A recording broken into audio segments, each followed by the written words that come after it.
దొంగను పట్టే మసికుండ. ప్రస్తావన: విదర్భ రాజ్యం ప్రఖ్యాతి గడించినది ధనం, సంపదలతో పాటు తన గొప్ప నాగమణి వజ్రం వల్ల. రాజు ఇంద్రసేనుడు ఈ వజ్రాన్ని తన ప్రాణం కంటే ఎక్కువగా ప్రేమిస్తాడు. ఆ వజ్రం గురించి ఒక ఆధ్యాత్మిక ముని చెప్పిన విశేషం వల్ల అది ఎక్కడా పోకూడదనే జాగ్రత్తతో రాజు పూజగదిలో భద్రపరుస్తాడు. పరిచయం: రాజుకు చంద్రసేనుడు అనే అత్యంత ఆప్త మిత్రుడు ఉంటాడు. కాని చంద్రసేనుడు లోపంగా కుయుక్తి పెట్టుకుని ఆ వజ్రాన్ని దోచుకోవాలని యోచిస్తాడు. అతను తన ప్రణాళికను అమలు చేసే సమయం కోసం వేచి చూస్తాడు. దొంగతనం.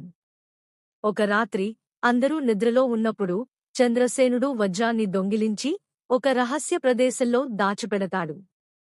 మరుసటి రోజు ఉదయం వజ్రం గల్లంతైన విషయాన్ని గమనించిన రాజు దిగ్భ్రాంతికి లోనవుతాడు.